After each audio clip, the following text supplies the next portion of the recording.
म बिन्ती प्रार्थना गर्दछु। हे प्रभु, तपाईँ परमेश्वरले आज जसरी त्यस ठाउँलाई चुन्नुभएको छ, प्रभु जसै तपाईँ परमेश्वरले त्यो ठाउँमा हामीलाई विस्थापना गर्नुभएको छ, प्रभु तपाईँ परमेश्वर कहिले पनि नडग्ने परमेश्वर, तपाईँ परमेश्वरमाथि म विश्वास गर्दछु। आजको दिन तपाईँ परमेश्वरले स्वर्गीय ढोका खोल्नुहोस् र प्रभु त्यस ठाउँमा तपाईँ परमेश्वरको नाउँमा मानिसलाई विजय। Something happened in the room that was beyond just a fervent prayer. Something happened in that moment that shifted the heart of the people. It shifted in my heart, and I watched it happening all around me. As I looked at Babu as he was praying, I noticed that in front of him was a pool of tears. You know, I thought of that as just kind of representing the people all over the world that were going to be impacted by what was taking place at that moment. I don't think that we would have seen the movement of the Spirit like that if there hadn't been those people who had been faithful to give.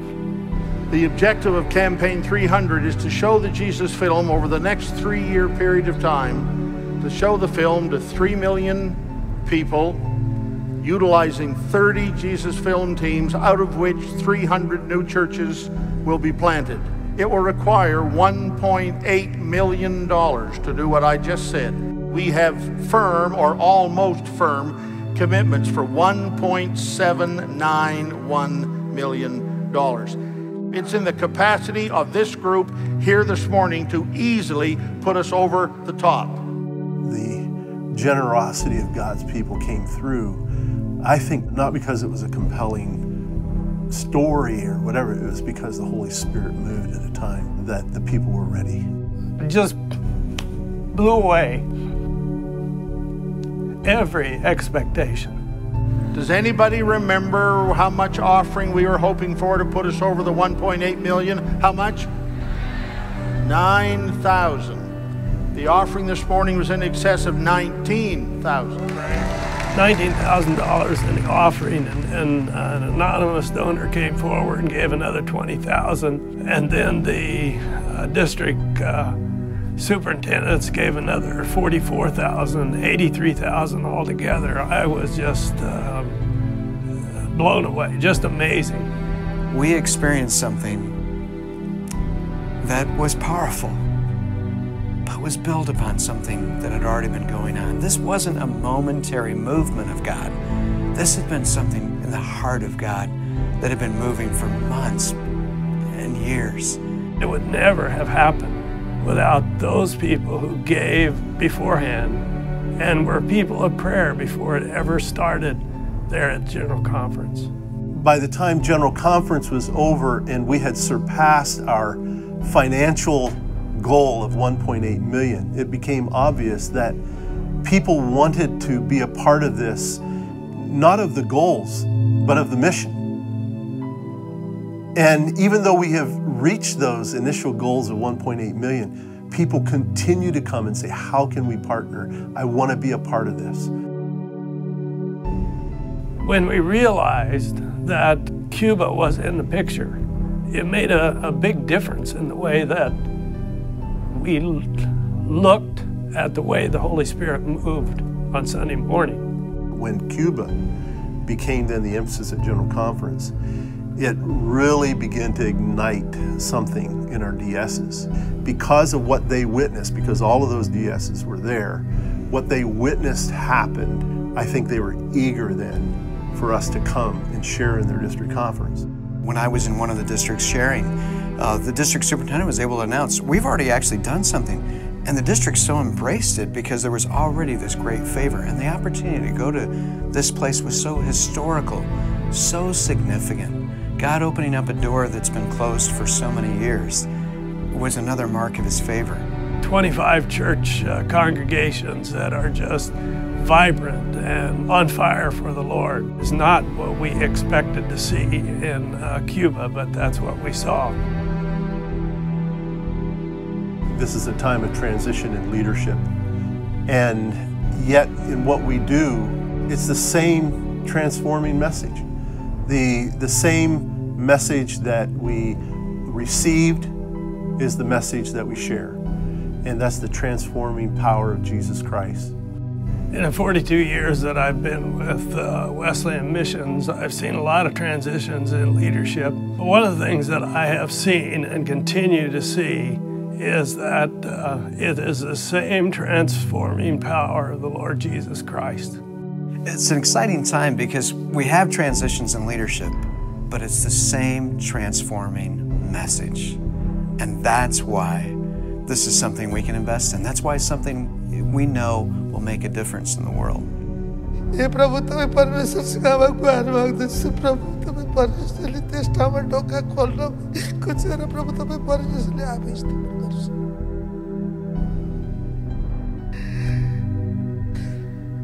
प्रभु तपाईं परमेश्वरले दिनुभएको उपस्थिति अनुग्रह कृपाको लागि धन्यवाद होस् बिन्ती प्रार्थना गर्दछु प्रभु तपाईं परमेश्वरले मेरा सबै कामहरुमा मेरा सबै प्रार्थनामा तपाईले सुन्नुहुनेछ प्रभु यो कुरामाथि निश्चित भइकन प्रभु म यो बिन्ती प्रार्थना चढ्दै आशीष माग्दछु यीशु प्रभुको नाममा आमेन।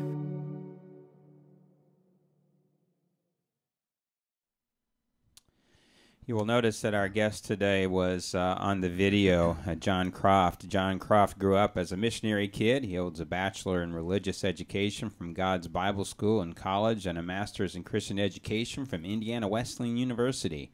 John is also an ordained minister in the Wesleyan Church. He has served as pastor, and in 1994, John, with his wife Shonda and their 3 children, followed the Lord's leading to pioneer the work of Global Partners and the Wesleyan Church in the Czech Republic. He served as the field director, and for 10 seasons, John also served as the head football coach for the Brno Alligators, a semi-pro football team. In 2006, John returned to the States to serve as the director of missionary funding with Global Partners. John has currently accepted the position of director of the Jesus Film Partnership with Global Partners and will assume this role January the 1st, 2013. John, welcome to the show. Well, thank you very much, Tony. I appreciate you so much putting us onto this video. I mean, it's a powerful video. For those that just, you know, maybe coming at this cold turkey and may not know, take a little time to first explain what the Jesus Film is. Well, the Jesus Film was a vision of Bill Bright, who was the founder and president of Campus Crusade for many years. And in 1979, they, with the help of many, put together what we refer to as the Jesus Film. And it's a story of Christ taken from the book of Luke. And one of the unique things about the Jesus Film that differs from a lot of films on the life of Christ is that it is strictly scripture. So all the dialogue in the film is taken directly from the book of Luke. There's no added dialogue to it. And I think that's one of the beauties of the film, and one of the reasons that it has been so effective is that it is the Word of God, and not anything added to it. And it has been the most viewed film in the history of film, and has been seen around the world by more than 2 billion people. John, in the video we watched, the focus was on Cuba. For me, that was a heartwarming part of this. Can you bring us up to date on what's happening there? In August, Dr. John Connor, who has served as our director of the Jesus Film for almost 10 years, he had the opportunity to go and to train a team of 3 young men that were just incredible servants of Christ who have incredible leadership abilities. And since that time, they have been ministering mostly throughout the central part of Cuba. One of the unique things about the situation in Cuba that I think catches a lot of us off guard is that we have received permission from the Cuban government to do this. Wow. And we have permission as a Wesleyan church to show the Jesus Film publicly. We have received permission to do a lot of things that have kind of stunned us, that the government has allowed us those opportunities. But we really feel like we need to take advantage of that and resource these young men. And right now we don't really have a lot of totals as far as figures to go, but Rick West, who has been our liaison with Cuba and global partners, said that they have been very active. Reports should be coming in from them before the end of the year that will give us really a clear picture of how things have gone. But he said that they have been very encouraged by the response, of the communities that have opened their doors to allow us to show the film, and also for the people who've watched it. My wife and I are going with Rick West in January back to Cuba, where we will sit down then with the team and make sure that they're being properly resourced, that they feel that they have the training that they need, but also to look at their requests. They're actually asking us for a second team, which is really incredible. The goals and the vision and the goals that the Cuban church has for their nation is just incredible. And they want to reach their whole island nation with the gospel message. And they believe strongly that the Jesus film is going to allow them to be able to do that. Wonderful. I'm curious, John, where did who had the vision of reaching out to Cuba? Was this something that was initiated maybe by other evangelical groups, and we were able to see that doors were opening there, or I mean, is there a different story within Global Partners of initial outreach to the country of Cuba? Well, we have had a relationship with Cuba for quite a long time. We have 25 Wesleyan churches in Cuba. Okay. And Monday morning of General Conference there in Lexington, Dr. Connor and I had a meeting with Rick West to talk about Latin America and some places that doors might be opening. And he initiated the idea of Cuba. And we had not even thought about that. We knew that there was consideration for places like Ecuador and Colombia and a few other places in Latin America.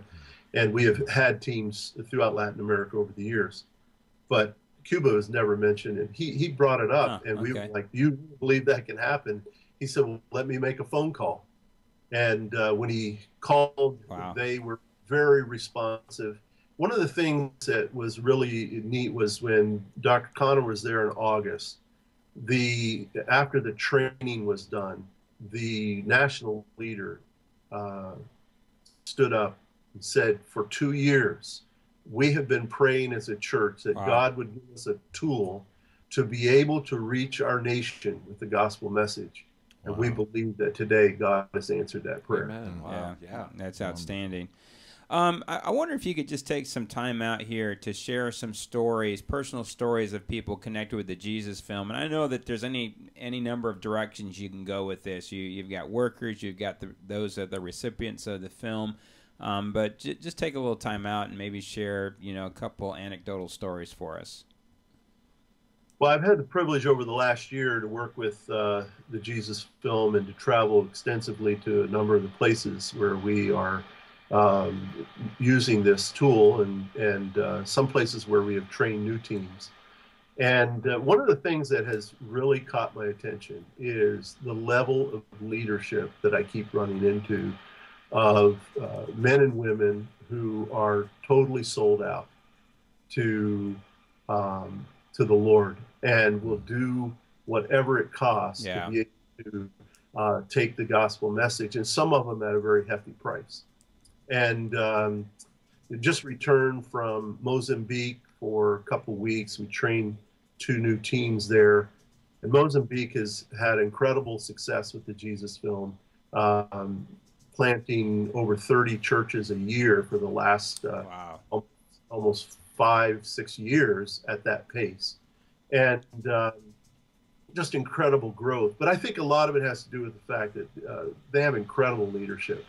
And I've just been humbled by that. I think particularly of when I was in Nepal back in the spring and had the opportunity to meet a young man by the name of Vijay, and 21 years old, and just beaming with the glory of the Lord. it was just incredible to witness this young guy. And when I heard his story of coming out of a Hindu faith, being rejected by his family, but being totally committed to the Lord. And for a couple years, from the time he was about 19 years old, he was leading a Jesus film team. And from 19 to his present age of 21, this young man has planted 4 churches. Wow. You know, I was thinking about what I was doing when I was 21. And I can't imagine, you know, I'm just humbled by that, you know. And, sometimes, you know, in our culture, we're trying to accomplish a lot of things, but that have very little eternal consequences.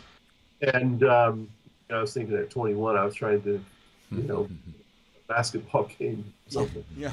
I'm sitting there thinking the same thing. As I playing basketball intramurals at college, you know. Well, I was serving the Lord, but hey, John, we know that for 2013 you will be the director of the Jesus Film Partnership, and we wondered if you might be able to give us a sense of what your responsibilities and your desires are to achieve during that tenure. Well, you know, one of the things when I took over or agreed to take over the Jesus Film was looking at where we go forward. And I wasn't really interested in taking over ministry where I was going to be asked to maintain it or to help to close it. I really believe that the Jesus Film it still had a lot of energy, still had a lot of legs to it. And so we began to dream together. Dr. Wilson, who was our former general director, who appointed me, we sat down with several of us, Dr. Connor included, and began to dream about where this could go. And that's where we came up with the Campaign 300, which was to show the film to 3 million people over the next 3 years, seeing 30 or 300 churches planted, utilizing 30 teams. Well, last year we had 18 teams around the world in 10 different countries. And, you know, I report today that we have 30 teams now. Fantastic. Wonderful. Just this year, we have seen 12 additional teams trained. And that's due to the fact that we had the resources to do that. Yeah. We saw in the video where we reached our goal. And even to this day, we continue to have people that are coming and saying, where can we invest this? Are you looking to add more teams? One of the really exciting things that happened to us was, you know, we partner with Campus Crusade. They're the ones who provide the film to us. They do all the translation work and try to help us in a number of ways. And they're excited about what we're doing. They're excited about our campaign. And I met with Bill Wolf, who is working with the Jesus Film Campus Crusade. And he challenged us. He said, you know, your goal was 30 teams. You've already reached your goal. Why are you stopping at 30? And yeah. And we said, well, yeah. He said, do you have places where you can have 40 teams? We said, yeah, we have lots of places, lots of requests. He said, well, then let's trust God for 40. Amen. Yeah, good. But yet he put that challenge out. And so we have 30 teams now. We still have a number of teams that we are going to see added to that in Ecuador this summer, in Solomon Islands, in Burkina Faso. And the Burkina Faso story is unique because we have 2 teams in Ghana that have had incredible success, and they've pushed up against the border of Burkina Faso. And Bill Wolf called me and he said, John, you know, we challenge you to do 40 teams. And we've been praying about that. You know, we've been doing that. He said, we feel like we need to know where our mouth is. He said, we want to, is there a place in the world where we can go where you don't have any teams? We would like to fund that team for the next 3 years. Wow. And so Campus Crusade is actually funding a Global Partners Jesus Film team that's going to be going into Burkina Faso. Fantastic. Yeah, wonderful. Just things like that, where God is allowing us to expand. My role is to train and equip and empower national leaders to be able to reach their own people with their own language and their own culture. And, we don't go in with an agenda. We go in with the resources and the training, and we allow them to use the tool in the way that best and most effectively reach their people. Amen. Well, if there are those that grab this podcast and are listening or watching, how can they get involved with this project? Well, like I said, people are wanting to become a part of this, and we don't want to put the brakes on anything. If God wants to do more, we want to be the facilitators of that. And if people would go to the Wesleyan.org website /GP/JesusFilm, then that page, there will be a link there where they can actually give. There will be also other information on that page where they can get more information. They can actually watch the video from that page that we showed if they won't show that in their church or in a small group, or just watch it personally. But if they would go to the Wesleyan.org website, partners /JesusFilm, they would be able to get connected with us in that way. Okay, we have a question from the chat room. And it's completely unrelated to this. Okay. They have to know what the axe in the background is for.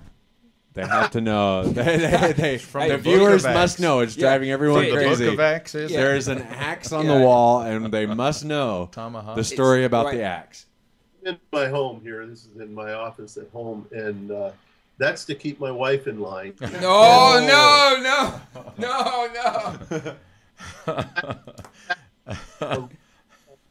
Axe from the Czech Republic, where we served for 12 years, and just an ancient axe from that part of the world. Well, I like the second story way better than the first. Well, listen, John, thanks so much for taking time out to be with us today. I know that we always say to people that when you give us your time, you give us something valuable. So thanks so much. Blessings on you. And we just, as the Lord brings you to mind, we'll certainly remember the ministry that you're involved in and lift you before the Lord. Well, thank you, Tony. Thank you for the opportunity. All right. Bye-bye. Bye. Yeah, one of the things, it might be worth having John back on in the future just to talk about his role as a football coach when he was in the Czech Republic. Yeah. I remember, here's what I remember. I remember when he started, it was a ministry. You used in football, and there was a call that went out to Wesleyan churches, Wesleyan pastors, if you could get your hands on football equipment. And so there were great stories about how public, some colleges responded, some public schools responded, and yeah, he has a very interesting bio as far as that's concerned. As far as the Jesus Film Project, if you're kind of new to this, just do a search for it on YouTube. There are some great inspirational stories with this. I'm so proud of our denomination that we are a part of this, and we encourage you to go ahead and take advantage. Yeah, and of we have giving to the project. we have that video too. I put the link for it to those who are watching live. Have the link for it now. If you wanted to show it in your church and get people interested in it, because it is a really great story, very compelling, and it really speaks to the heart. And may I say, from a production point of view, very well done. Very well done. Yeah, top notch. Please. All right, time for. Download. We got it right. Yeah. For the first time in weeks, when you said it, it happened. All you need is for my presence. It happened in spite of your presence, Man, Steve. week after week, it's time for. It's what? time what? for. Time for what? Time for what? So the download of the week. We had it again. It isn't really a download, but it's a website we want to direct you to do. We keep talking about Lifeway. I talked about their app for books and stuff, and we talked a little bit and went back and forth on that. But I just discovered their My Bible Study. It's a website, and so I shot the link over to you and said, hey, you know, now Steve here is a Logos guy, so he's got all the Logos software, and so I said, hey, try it out and talk about it. You know, this is certainly not a replacement for Logos, but it's a compelling thing, and we've been saying that the market is right for someone to come along. Logos is so expensive that surely there's something out there that's going to arise, and this may be, now some of your critiques of it were some sources, you know, if you clicked on a source, it would have a little bit of a snippet, but then you'd have to pay to get the full thing. And some of these are works that aren't copyrighted anymore. You could just... Yeah, they're freely available in the wild, and I don't think they're helping themselves. That's been my complaint with Logos, is that they charge for everything, even the stuff that's free, and they've kind of crippled the ability to import free stuff. And I think Lifeway would do themselves proud if they made freely available things that are freely available and charged only for their resources. Yeah. And what they're taking advantage of is for their Bible study software, as the core of it is the Holman Bible. Yeah, this is which I've been, ever since it kind of came up, I've been paying, you know, when I open up my Bible, I'm kind of now taking a look at its translation, and and seems to be a good translation. Again, I'm new to the game on. I had no idea until I had a student who had it in class, and it was like, oh, okay. I, you know, looked up the history of it. So, all right, try that out. And as always, we love your feedback. Let us know what you think about it. If you think it's a promising product, if there are, you know, you have critiques for it, we'd love to hear that. All right, time for They Said It. And I was too early on that one. Goodness, I have just jinxed That was funny. I have just jinxed this big time. Here we go. You were fine. Woo! Read my lips. I'm going to say this again.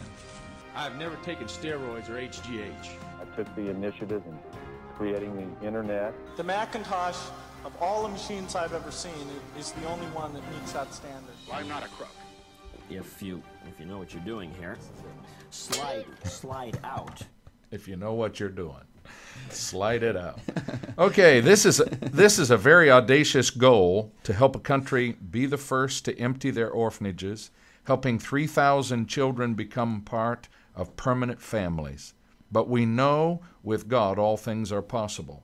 Kay Warren, founder of Saddleback Church's HIV/AIDS initiative, in a press release announcing Saddleback Church's goal of achieving a total orphan population of 0 throughout Rwanda by 2015. Source, church leaders. The English Collective of Prostitutes thinks that if prostitution was decriminalized, a fortune would be saved on imprisonments, prosecutions, investigations, and surveillances. Rens van der Wit, arguing for Great Britain to legalize prostitution and illegal drug use. Source, consider, reconsider. After placing the GPS chip in his son's backpack and attaching a smartphone to the quadricopter for video duties, Wallach was up and running. Ben Kersey reporting on how Paul Wallach watches his son go to the bus stop in the morning by using a modified quadcopter. Source, The Verge. I just have to do this.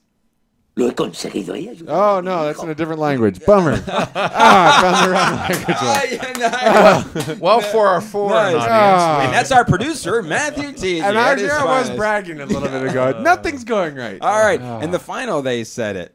I suggest that sexual intensity, such as that experienced between the lead characters of the 50 Shades trilogy, is simply not the same as intimacy. If it were, then prostitutes and porn stars would be the most emotionally and relationally fulfilled people on the planet. That doesn't seem to be the case. Does the entangling of arms and legs and the exchange of bodily fluids scratch the human itch for intimate connection? Or is sex just the closest thing we can imagine to what we're really craving, a deeper spiritual and emotional connection, both with our Creator and with His creation? Shannon Etheridge, in an opinion piece she wrote, where she explains the strong sales of 50 Shades of Grey as a counterfeit to the real intimacy men and women are longing for. Source, CNN. All right. Oh, man. There's so much there today. Yeah, and T, I just want to say that video clip that you we interjected. see That that added one more so time? much. It did. Well, here we go. Here we go. I did it! I helped my son! Helicopter Homer, away! I have the gift of interpretation. Black Hawk down! Black Hawk down! So that's related to the story that Steve read here. It takes helicopter parenting and To a whole new level. So a guy built basically a drone. Yes, you've got a propeller all four corners with a video camera, so he could. I mean, I got to thinking, like, what do you do as a parent? You're just sitting on the couch instead of walking with your child down to the bus stop. It's like I stay in my pajamas with my cup of coffee. I've got the video feed from the drone on my cell phone. As it flies down to my kid to the bus stop, he's gotten on the bus and it flies back This way you just have to a be sure picture that of the everything's person okay. that kidnaps your kid. You know? Well, here's what I'm thinking. You know, for the anti-bullying part of this, that somehow these quadcopters need to be armed. You know, so. But I think you brought something up. The anti-bulleting is also important. You know, so your kids don't get shot. Yeah, it'd be good. You bring the quadcopter down on the kid who's bullying your child. Of course, what do you do if your kid is the one bullying? All right. Wide shot. Yeah. So let's go to the first story you read, Steve. Wow, I don't even know what to say. I have such profound respect for Saddleback. Absolutely. They make you proud. There's so many things that happen in the name of Christ of which you just want to hang your head and wish those people had never emerged. But these guys make you proud to be a part of that family. As always, we link you to stories. Go to this story and read it. And work it into, I don't know, an adult Sunday school lesson, a sermon, whatever. This is really Christian compassion at its finest, where they've taken and Rwanda was ravaged during the war back in the 90s, and they're still trying to recover. And you have a local church, admittedly 25,000 people, I think the church is, but they have said, all right, this is going to be our kingdom project, and by God's grace, we're going to help to alleviate. Here's what this made me think of. You know, you and I have had conversations in the past where we talked about Social Security that was passed during the Roosevelt administration. Mm-hmm. And you say that was a good news, bad news scenario. Good news is, yeah, it did provide, help for senior citizens and other people who are in need within the culture. But what do you think was the downside to that? Well, the huge downside of it for the church was the mission God gave to us. It was an effective means of making relevant the gospel message. If you knew that you had to turn to the church for your financial support, obviously the church is going to be a weighty institution in your community. Now, for many years and in many places, this worked. We know from Rodney Stark's The Rise of Christianity. Right. Groundbreaking research into the Roman Empire and the rise of Christianity, that it was by Christians living out this part of the mandate as well that gave the gospel such access and widespread acceptance. In our time, however, we went into a period of financial difficulty, and the churches kept passing this buck over to others. We wanted to enjoy the good life for ourselves. Surely our government could take care of it. Yeah. And what has happened is that more and more we have become marginalized, sidelined. The government is less and less efficient because you don't have local institutions at the local level dealing with local needs. Yep. But you've got these mandates coming down from on high that don't always fit the local situation. Yeah. And it's been a lose-lose, I think, all the way around. Now, they've done some good. I just simply think that the church never succeeds when it disobeys any part of the command of God. And it lost a real purpose for existing within the culture. Right. With the Rodney Starks book, one of the things I love to say is what Starks points out is it's not Christians' willingness to die for the gospel, it is their willingness to live the gospel principles that becomes so transformational within the Roman culture. Mm-hmm. All right, a couple other stories here. One you sent me, this with the ECP, and there's another organization in Great Britain where they're trying to legalize prostitution and illegal drugs. I mean, part of the list here is cocaine, crack cocaine, marijuana, as you would expect, ecstasy. And the argument basically is twofold here. Number one, we're spending so much on law enforcement that you save that money. And number two, now you can tax all this, and it's probably $1 billion industry, so now you're going to get tax revenues. So the story is interesting from that perspective, but the real thing that you point out in the email is there is a response to this. And it's the response that's interesting, because neither one of these are coming from a religious point of view. No. And the response simply, and I would encourage people to go read it for yourself, because we don't have time to replicate it here, but the response simply says, well, we can do all that's suggested in the article, and there would be certain benefits realized from this. And let me pause here to say that the church fails when it simply takes a moralistic tact to addressing these problems. These are real people with real longings and real needs. Right. Every one of them has the image of God. Every one of them brings a gift to the table. We ought to approach them from that standpoint instead of their weakness and their most untoward part of their nature. But having said that, the claim is that, yes, you can realize certain benefits, monetary benefits, but what of the human cost if we legalize this? And it's argued strictly from a non-religious, non-spiritual point of view, but a sociological point of view. What I would say is that article breathes more nearly the Spirit of Christ. Why do we have these prohibitions against things in the church? It's not because the church is rule crazy and control crazy.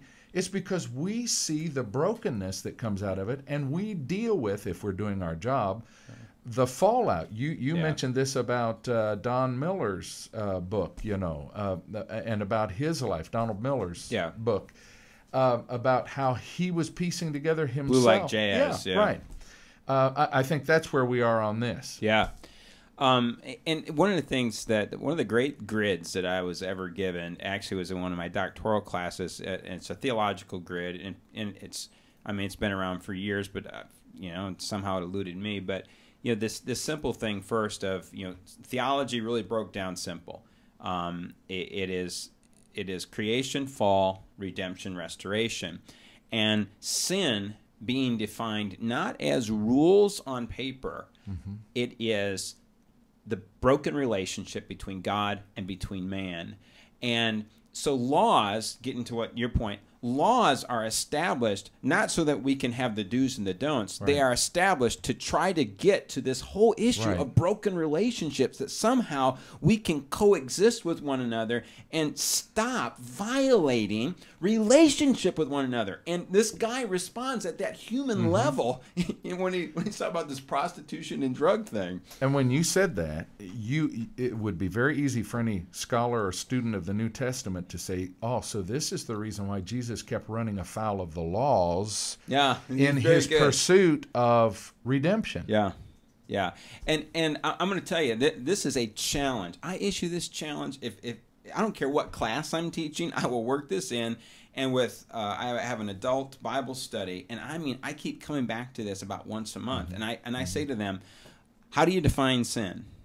And still, sometimes there's some hesitation, but we have a young couple that have just they've come to Christ. They just started attending. It was such a thrill to me when 2 weeks ago I said, how do we define sin? And they have a notebook, so they're drinking it up. And she says, it is broken relationship, first with God and then with our fellow man. I said, exactly. Yeah, and I don't want anyone to carry away from what I just said, that the law is irrelevant. It is not irrelevant. No. We're not antinomian or lawless people. We believe it has a place and a role, but the law is to facilitate the work of the church in redeeming human beings and saying, now here's the way to avoid falling in that ditch again. And this story that we're talking about, the person who is advocating the legalization of prostitution and the legalization of illegal drugs is not considering this from a relational point of view at all. And the response, which is non-religious, is looking at it that way, and the value of humanity. And the question he's asking, the veiling question is there any worth to humanity here, or are lives expendable? Exactly. Yeah. And so I think that this, especially if you're trying to get a grip on what kind of argument to formulate to address these kinds of questions, because we're going to hear this more and more in our day. You got it. You know, take these rules out of here, and we're seeing it in the legalization of assisted suicide, of recreational drug use, and so forth.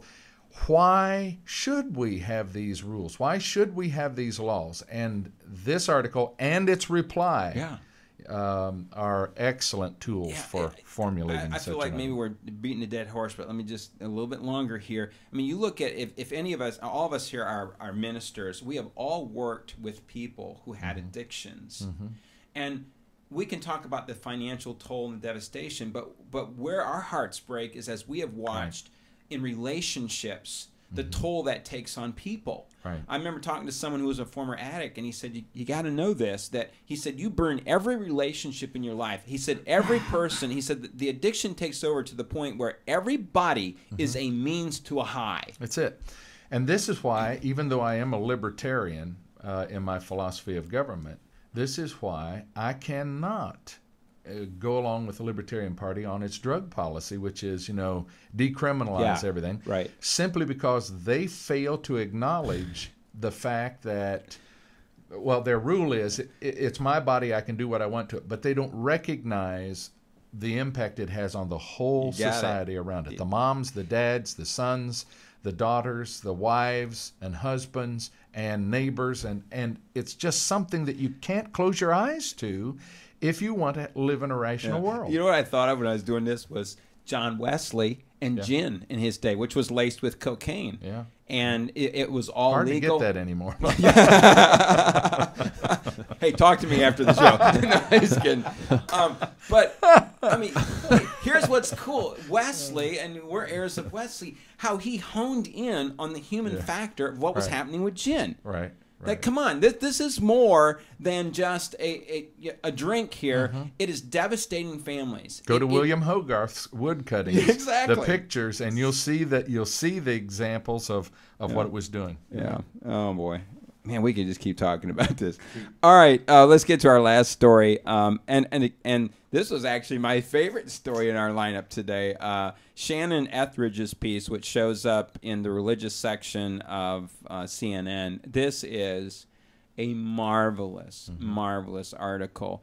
And I think that she is so dead on that in the absence of a relationship with God, a meaningful relationship with God, the substitute does become sexuality. But outside of the confines of God, it can become so explosive and so perverted that what we're settling for is a counterfeit. Now, this isn't an anti-sex article whatsoever, but it is an article saying that we have we've got it out of its proper context, and it's never going to be fulfilling as long as we keep it at, I'm just going to say it this way, at an animal instinct level.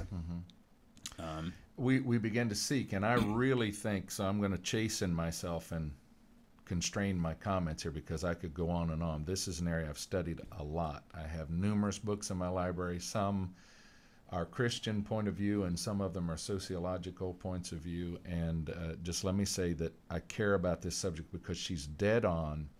Our human sexuality has something in it of the divine. And I agree. It lures us.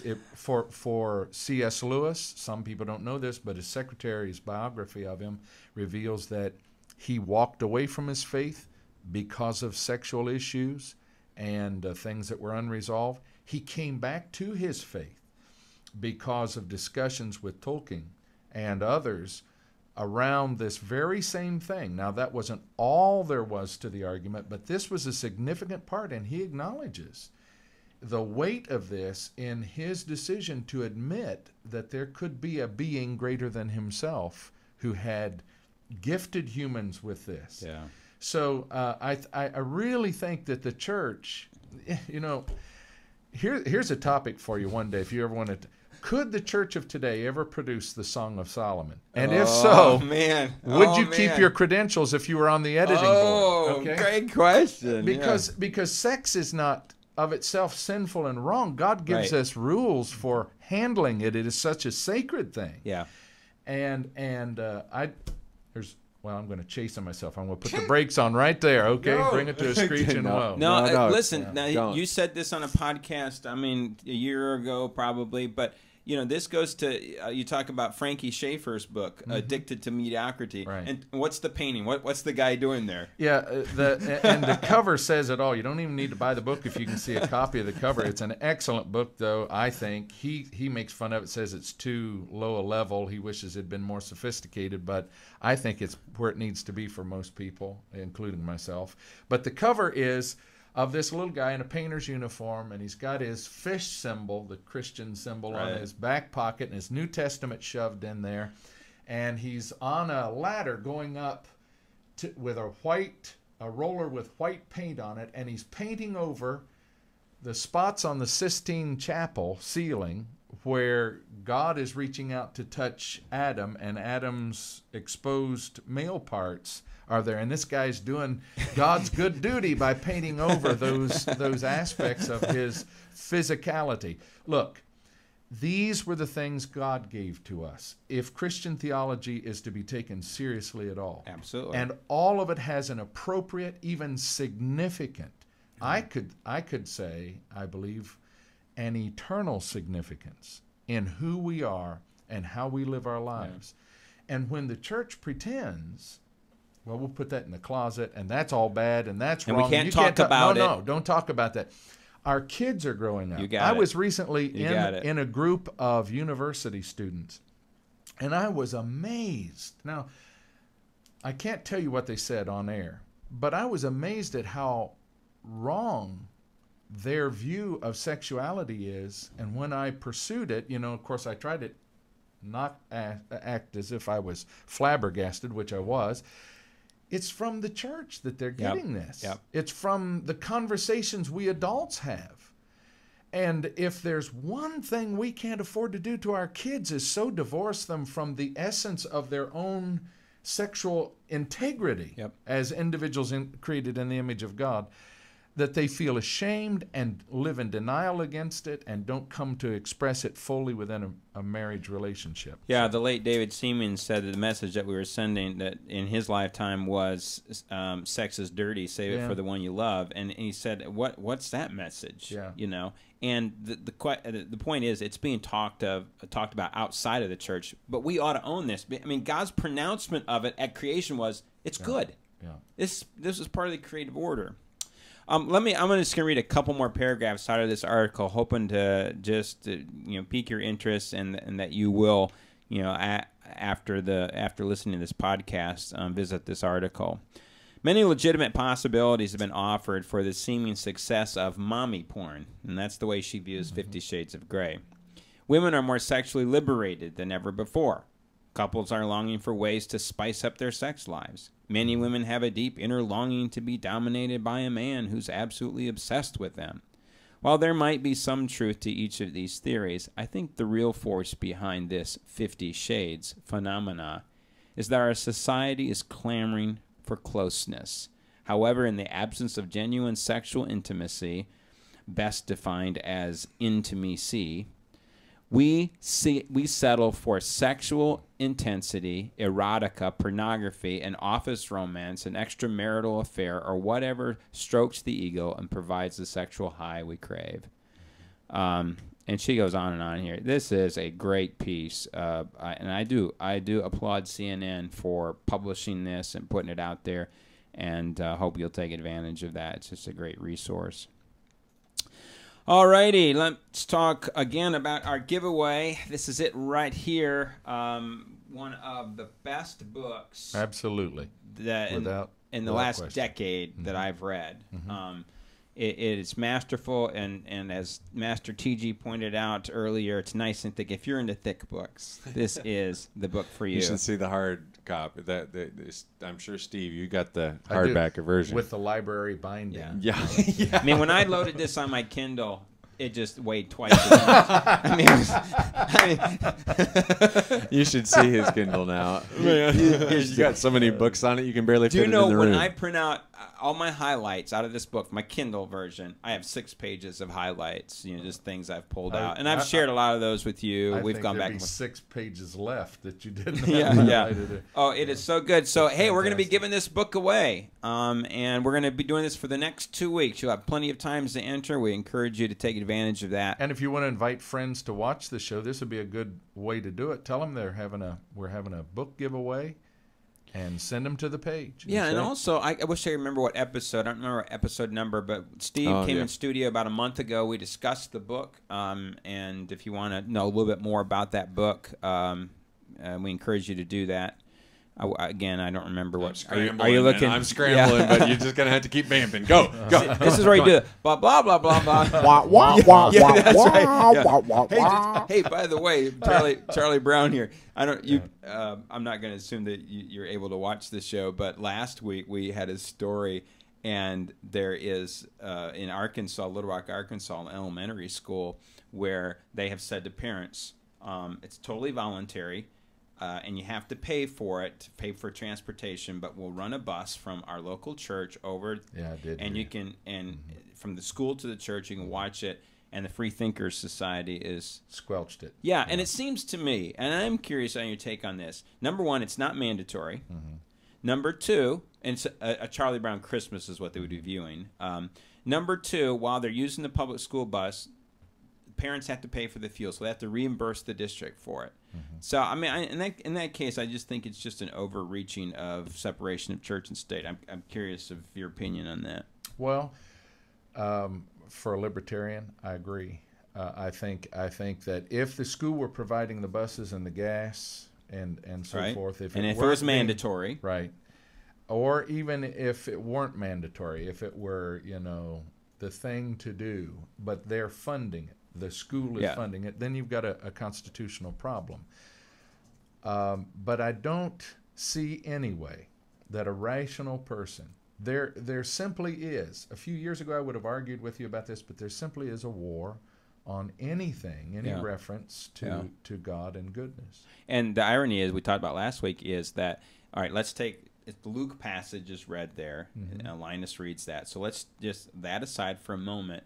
The message that this sends to children about how crazy we can get this time of year is the message you want them to get. I mean, it is the message. That's right. Yeah, we had that same story. Right. There you go. That's episode 177. Episode 177. Yeah, we discussed this book right here. And so if you want to know more about it, it is a masterful piece.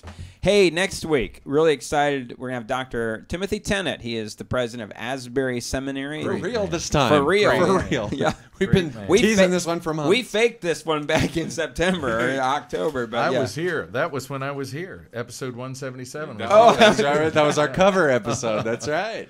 You figured if you had me in here, the show would be so horrible that people would be happy to have missed it. All right, and then we're going to finish out 2012 with Nina, I'm sorry, I don't know how to pronounce her name, Rosner. She is the author of The Respect Dare. The publisher at Thomas Nelson contacted us and wanted to know if we'd be interested, and we said, sure, we'll have her on. Absolutely. And so looking forward to that. And then Christmas Day, we'll just have a live video feed from Steve's living room, right? Yeah, you can watch him gifts around the tree. Gifts. That's right. Right. A live cam there. That's going to be good. Steve has said... It won't be that live, I'll tell you. They open presents at 5 a.m., so we're doing the show at 5 a.m. that day. It'll be a lean Christmas. You know what we should do? Did you ever have a local TV station that did a Yule log? Where it just burns all day and you turn on and tell and then it resets, and all of a sudden, like, the fire is still burning, but all of a sudden the log just, appears again. Did you ever have that? Yes. The technologists show Yule log. That's what I'm saying. We need to just live stream a video of a Yule log all day long. There you go. You guys are beautiful. Heath, wherever you are out there, we missed you today. Please come back. All right. Hey, Steve, can our listeners find you on the internet anywhere? They could find me at Pastor SES, my initials, Stephen Edward Stanley, Pastor SES at gmail.com. All right. Master TG. You can find me at MatthewTG.com. I'm on Twitter at AKC64, and also Global Partners, GPNow. Yeah, at GPNow for Global Partners. So you'd help us out and encourage them. If you saw the show today, send out a tweet that you saw the show with John Croft and send it with the at GPNow. That'll be awesome. That'd be great. All right, if you want to do any further research on anything we discussed today, you can find all the links to the stories we covered at our website, thetechnologyshow.com. If you want to email us with any questions, comments, please, we encourage that. Email us at thetechnologyshow@gmail.com, or better yet, this is what we really want. Why don't you call us at 3049-TEOLOGY? Leave your comments there. As we said last week, if you have areas where you disagree with us or you want to add to a story, please call our number. We'll be glad to play those comments on the air. And as always, thanks for joining us. Goodbye, everybody. Bye. I did it! I helped my son! Helicopter Homer, away!